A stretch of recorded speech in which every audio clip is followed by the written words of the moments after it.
करण्यास मुंबई हायकोर्टाने मनाई केलेली आहे। नवी मुंबईत खारघर किंवा अन्यत्र परवानगी देण्याची राज्य सरकारला मुभा असेल असं मुंबई हायकोर्टाने एका जनहित याचिकेवरच्या सुनावणी दरम्यान सांगितलंय। मुंबईतली रहदारी विस्कळीत होऊ नये या दृष्टीने मुंबईतल्या आंदोलनाला परवानगी देऊ नये असे निर्देश हायकोर्टाकडून देण्यात आलेले आहेत। आम्हाला एक मार्ग मोकळा करून द्या, आम्ही आझाद मैदानात जाऊया। आझाद मैदान परिसरातून कोणत्याही गणपतीची मिरवणूक जात नाही असं काही वेळापूर्वी मनोज जरांगेंनी माध्यमांशी बोलताना सांगितलं होतं। पण आता मुंबईतल्या आझाद मैदान इथे आंदोलन करण्यास मुंबई हायकोर्टाने मनाई केली आहे। वेदांत नेब आपल्याला अधिक अपडेट देईल। वेदांत, काय म्हणणं आहे मुंबई हायकोर्टाचं आणि यातून आता मार्ग काय निघू शकतो? ही याचिकेची सुनावणी होती आणि या सुनावणी दरम्यान हे निर्देश मुंबई उच्च न्यायालयाने दिले आहेत। मुंबई उच्च न्यायालयानं निर्देश देताना असं म्हटलं आहे की गणेश उत्सवाचा काळ आहे आणि त्यामुळे रहदारी विस्कळीत होऊ शकते। त्यामुळे पुढील 2 आठवडे तरी आझाद मैदानात हे आंदोलनाला परवानगी दिली जाऊ नये, मनाई केली जावी अशा प्रकारचं म्हटलं गेलं आहे। शिवाय आपण बघतोय की नवी मुंबई असेल, नवी मुंबईतील खारघर असेल किंवा अन्यत्र ठिकाणी जर आंदोलन मुंबईच्या दिशेने येत असेल तर ती तशा प्रकारची मुभा राज्य सरकारने द्यावी असं सुद्धा यामध्ये सगळ्यात म्हटलं आहे। वेदांत, तुला विनंती, सोबत रहा। वकील गुणरत्न सदावर्ते सध्या आपल्या सोबत आहेत। सदावर्तेजी, आझाद मैदानामध्ये जरांगेंना येण्यासाठी कोर्टाने मनाई केलेली आहे। हा आदेश जर जरांगेंनी मानला नाही तर पुढे काय होऊ शकतं? आपली पहिली प्रतिक्रिया।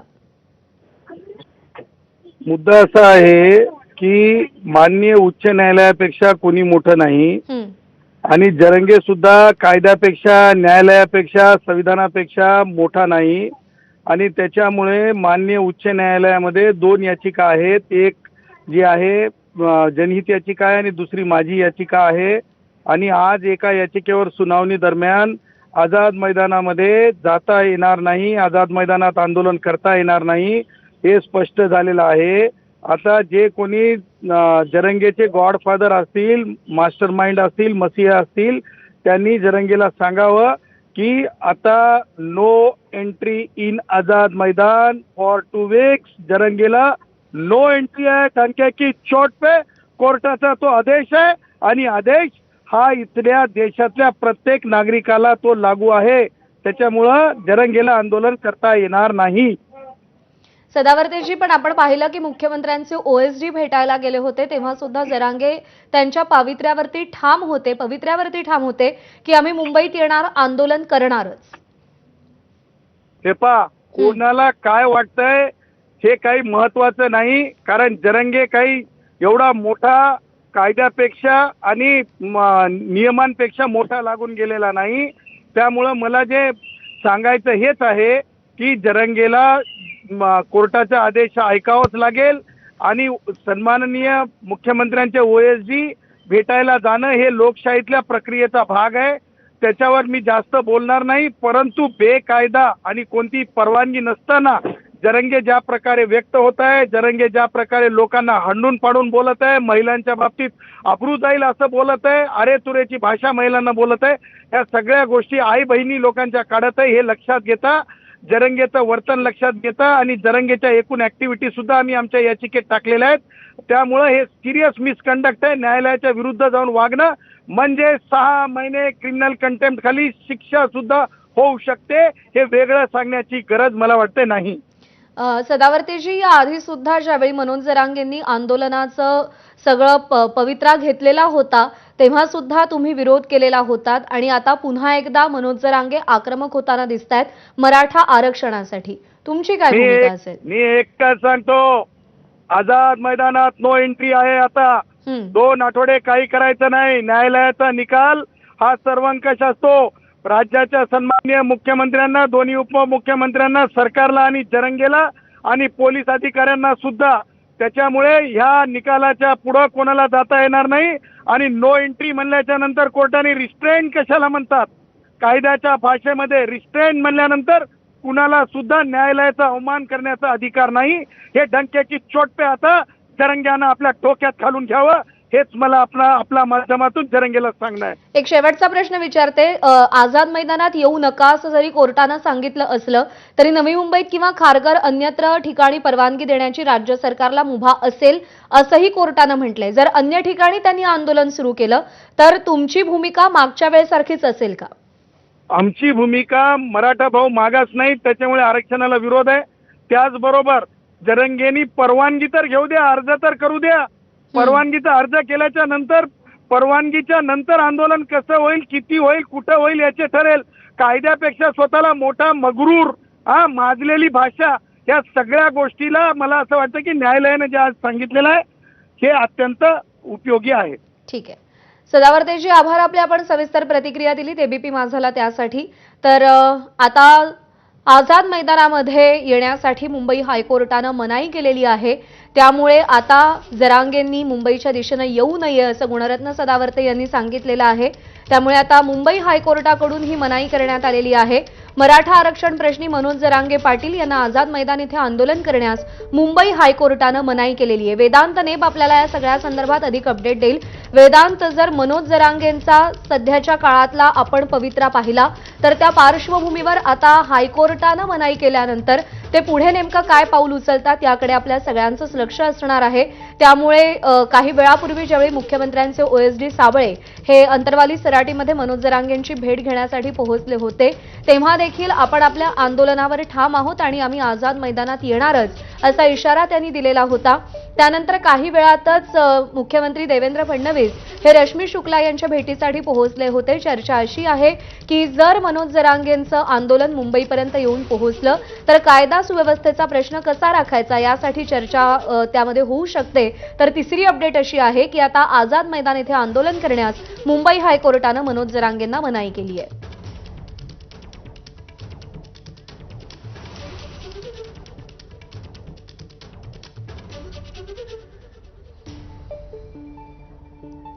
आणि स्वतः मराठा आंदोलक मनोज जरांगे सध्या आपल्यासोबत आहेत. जरांगेजी, मुंबई हायकोर्टानं आता तुम्हाला आझाद मैदान इथे येण्यास मनाई केलेली आहे, पहिली प्रतिक्रिया आपली.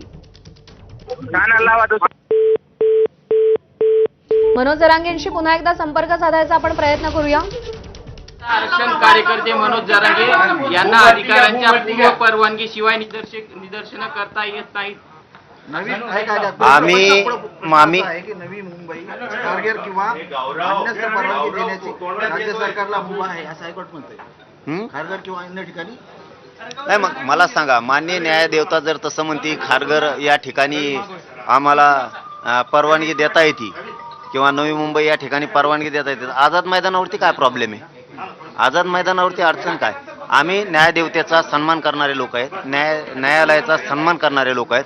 आम्ही रितसरपणानं लोकशाही मार्गानं संविधानाच्या नियमात राहून, कायद्याच्या नियमात राहून आम्ही अर्ज केलेले आहेत, परवानग्या मागितलेल्या आहेत.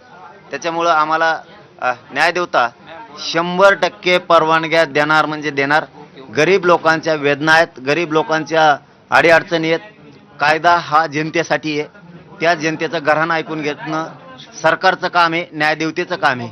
नक्की आमची सुद्धा टीम, वकील बांधवांची आमची सुद्धा संपूर्ण मुंबईमधली, आणि मी पण आव्हान करतो सगळ्यांना की आपले जे जे बांधव आहेत, आमच्या ओळखी नाही आहेत जास्त, तुम्ही सुद्धा सगळ्यांनी जावं न्यायदेवतेसमोर. आमची सुद्धा बाजू मांडली जाणार आहे. न्यायदेवता 100% आम्हाला न्याय देणार, कारण लोकशाहीप्रमाणे करणारं आंदोलन हे कधीही रोखता येत नाही. कारण ही तर मग आता असं जर सरकार करणार असलं तर मग तर इंग्रजाच्या काळात सुद्धा असं झालं नाही. इंग्रजाच्या काळात सुद्धा उपोषणं झालेत, लोकशाही मार्गानं उपोषणं झालेले आहेत. मग तर आता जिथे इंग्रजाची सत्ता सुद्धा नाही. सत्ताधाऱ्यांनी गोरगरिबांच्या भावनेशी इतकं खेळायला नाही पाहिजे, आणि मराठ्यांचा सुद्धा संयम देवेंद्र फडणवीसांनी बघितला नाही पाहिजे. न्यायदेवतेचा राहिला विषय तर न्यायदेवतेवरती आमचा विश्वास आहे. 100% आम्हाला परवानगी मिळणार, न्यायदेवता न्याय देणार. कारण आम्ही काय करायला होत म्हणजे नाकारायला, नाकारायचे कारण तर द्यावं लागतील तुम्हाला की या कारणामुळं आम्ही नाकारतोय. तुम्हाला आम्ही शांततेत तिथं यायलो, आमरण उपोषण करायलो, त्यामुळं न्यायदेवता 100% न्याय देणार. गेल्या वेळेस सुद्धा असंच केलं होतं आम्हाला, हे काय नवीन नाहीये, आताही तेच केलंय. पण आम्ही मुंबईत जाणार आहे. उत्सवाचा काळ आहे, त्याच्यामुळे अडथळा होऊ शकतो. गणेश उत्सवाचा काळ आहे, त्याच्यामुळे नाही, मग आता मान्य न्यायदेवतेनं मुख्यमंत्र्यांना सांगायला पाहिजे होतं. 4 महिने झालं तुम्हाला सांगितलं बाबा, का नाही गोरगरिबांसाठी तुम्ही न्याय दिला. आमची शेवटची आशा काय असती गोरगरीब जनतेची? न्यायदेवता न्यायालय. शेवटची आशा ती असते. आणि मग न्यायदेवतेनं तरी आम्हाला न्याय द्यायला पाहिजे ना, की चूक मुख्यमंत्र्यांची आहे, जाणून बुजून केलं जातं. देवदेवताचा सन्मान करून शांततेत लोकशाही मार्गानं संविधानाला कायद्याला धरून आम्ही आंदोलन करणार आहेत. आम्ही मुंबईला 27 ऑगस्टला सकाळी 10 वाजता निघणार आहेत आणि एकही नियम आम्ही माननीय न्यायदेवतेचा डावलणार नाही. आमचे सुद्धा वकील बांधव न्यायालयात जातील. न्यायालय असं म्हणत आहे की सरकारला मुभा आहे की त्यांनी खारघर किंवा इतर ठिकाणी तुमचं आंदोलन करावं, परवानगी देऊ.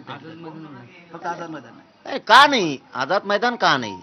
अरे बाबा, ते माननीय न्यायदेवतेनेच न्यायालयाने तिथं सांगितलेलं आहे की या ठिकाणी लोकशाही मार्गानं जनता राज्यातली आंदोलनं करू शकते. आम्ही सुद्धा लोकशाही मार्गानं कायद्याला संविधानाचे सगळे नियम पाळून त्या ठिकाणी आमरण उपोषण करतोय.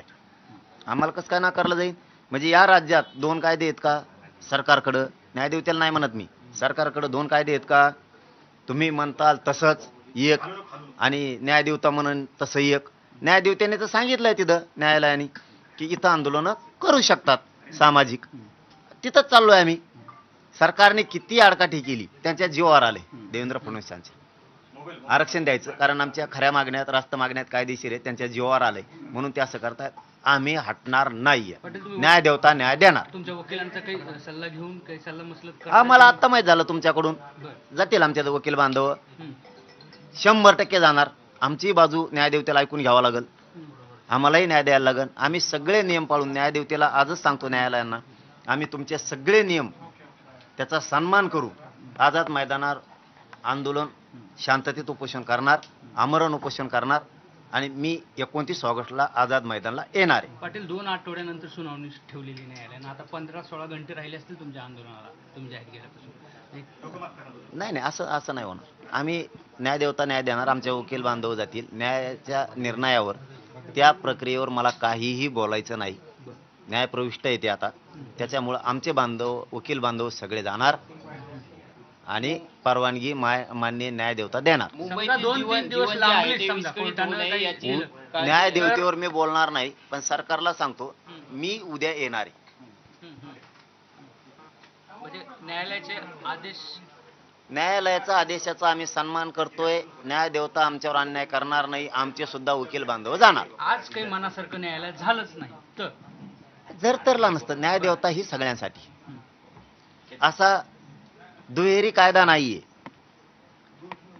सन्मान जनतेच्या मागण्याचा, जनतेच्या भावनेचा आणि कायदेशीर मागण्याचा, आंदोलन करण्याचा अधिकार प्रत्येकाला आहे. न्यायदेवता तो अधिकार आम्हाला देणार आहे, हिसकून घेणार नाही. आमच्यावरती न्यायदेवता अन्याय करणार नाहीये.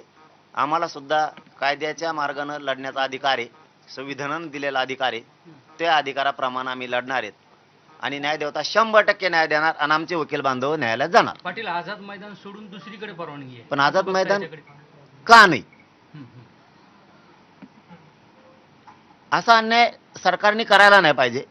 एखाद्या मराठा समाजाच्या गोरगरिबांच्या लेकरांवरती तुम्ही कितीही प्रयत्न केले, आरक्षण फडणवीस साहेब मी घेणार आहे, मुंबईला येणार आहे. उद्या 7 वाजता, उद्या 27 तारखेला 10 वाजता आम्ही सगळे मराठी मुंबईकडे कूच करतोय.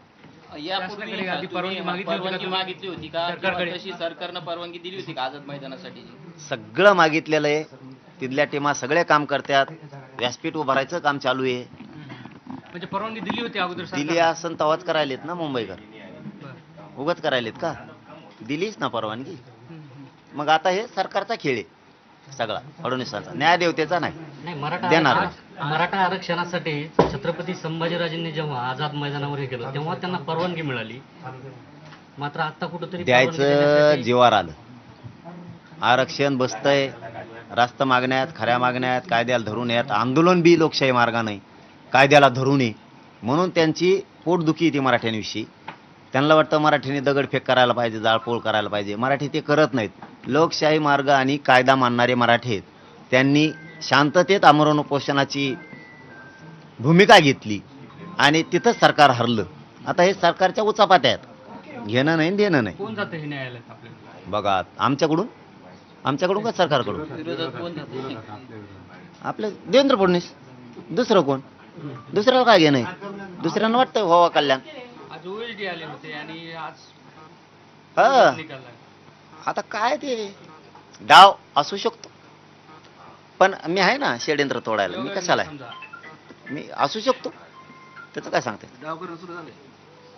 हा ते तर पहिल्या दिवसापासून सुरू येतं, कालचं जुळलं नाही. ते गैरसमज नेरेटिव्ह पसरवण्याचा प्रयत्न केला. गरिबाला आरक्षण द्यावं लागेल म्हणून नाही बोलून मला आरोपीच्या पिंजऱ्यात उभा केलं. तिथं त्यांच्याच कार्यकर्त्यांनी केलं. ते त्यांच्या लक्षात आलं, लोकांनी सांगितलं आमच्या आई बहिणीला आणलं तेव्हा तुम्ही कुठे गेलते, आम्ही तर नाही बोलून आमच्यावर आरोप करायला लागलात तुम्ही. त्यामुळे तिथं हारले. मग आता नवीन मान्य न्यायालयात गेले. मान्य न्यायाधीशाने लगेच काय सांगितलंय, कारण ती ऑर्डर आपण बघितली नाही, काय काय सांगितलंय. त्याच्यामुळे त्या ऑर्डरवर आमचे वकील बांधव जातील, सगळे न्याय मिळणार आम्हाला. गणपती उत्सवात कारण सांगितलं रहदारी साडखळा होईल, आता गर्दी होईल गर्दी होईल, सगळ्या त्याच्यामुळे गोष्टी. नाही मग तसं कारण सांगते ना, खारघर किंवा इतर कोर्टाला ठिकाणी सांगा. सरकारला मुभा आहे. अडथळा होणार नाही असे नियम देईन न्याय देवता. हम्म. पण करू नका मरण उपोषण असं न्याय देवता किंवा न्यायालय म्हणू शकत नाही. कारण सांगतील की तुम्ही एवढेच लोक जा, हे तर नियम असतील ना. अडथळा निर्माण होणार नाही असं तुम्ही जे सांगताल ते नियम करतो, पण तुम्ही उपोषण आझाद मैदानाला करू नका असं न्याय देवता नाही म्हणू शकत. तुम्ही अर्ज जरी केला असला तरी तुम्हाला आंदोलन कोणत्या ठिकाणी करायचं किंवा करायचं नाही हे सरकार ठरवलं असे सुद्धा त्याच्यात म्हटलंय. नाही नाही, असं सरकार केव्हा मालक झालं? असं कसं होईल? असं नाही होऊ शकत. सरकार कसं ठरविल? न्याय देवता एवढे मोठे लोकांचा आधार आहे, आधार तुटन मग तर सरकार ठरेल म्हणल्यावर. मग उद्या सर लोक कापून टाकीन सरकार. पाटील, दाद मागून ही ऑप्शन म्हणून आझाद मैदानाऐवजी इतरस्त मैदान दिलं तर तुम्ही तो ग्राह्य धरणार का, स्वीकारणार आहेत का, आझाद मैदान का नाही? ते तुम्ही प्रश्न करणार. आझाद मैदान का नाही? खारघरचा पर्याय दिला तर तुम्ही पण का तिथं करा. का आम्हाला कायदा आदेश आले असते. अहो न्यायदेवतेला तुमची काही लवचिक- आमची काय अडचण आहे? न्यायदेवता म्हणून तसं करतो ना मी. संख्या सांगतील, काहीतरी सांगतील ना न्यायदेवता. असं करूच नका असं कसं म्हणून? लोकशाहीने दिलेला अधिकार आहे. न्यायदेवता न्याय देणार. मी सांगतो तुम्हाला, आमचे वकील बांधव सुद्धा जातील आता. 100% न्यायदेवता आम्हाला सुद्धा न्याय देणार आणि आमचा विश्वास आहे न्यायालयावरती, न्यायदेवतेवरती. 100% आम्हाला तुमचे वकील- परवानगी देणार. तुमचे वकील तातडीने दाद मागणार न्यायालयात. जाणार, तातडीनं जाणार. का नाही जाणार? आम्हाला अधिकार आहे. पाटील, परवानगी अगोदर गेली होती का आझाद मैदानाची पोलीस ठाण्यात? दिल्याशिवाय आहे का? नितेश राणेंनी एक काल चला, धन्यवाद. त्याला जाऊन दे. पाटील, एक वक्तव्य त्याला जाऊ द्या. केलेलं चला आहे. चला, त्याला जाऊन दे, त्याला जाऊन द्या, त्याला जाऊन द्या. ए, गौरव लाईव्ह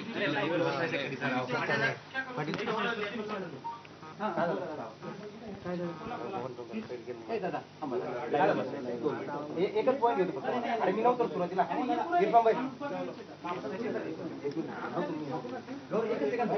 पाटील 8 वाजताच लाईव्ह हा पक्क.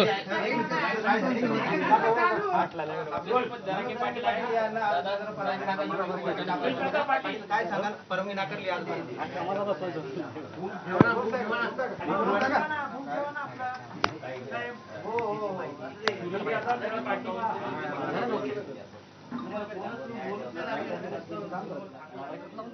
तर एक महत्त्वाची अपडेट, मराठा आरक्षण मंत्रिमंडळ उपसमितीच्या बैठकीला सुरुवात झालेली आहे.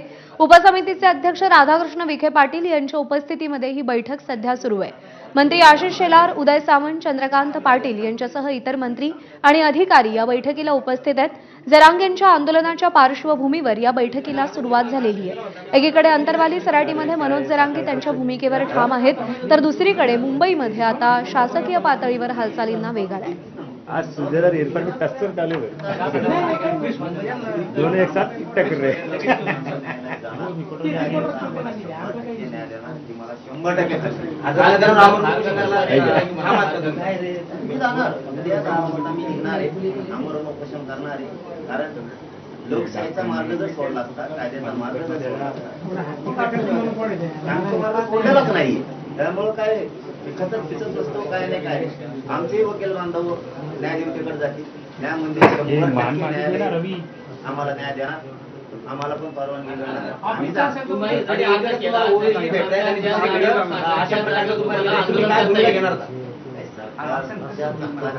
भाई ये मत लो, ये टिकटॉक चालू है दूसरे चैनल का। मैं चुप लगा हुआ रिपोर्ट हो गया, फ्रेश हो गए उनकी। ठीक है, बोलता हूँ रिपोर्ट।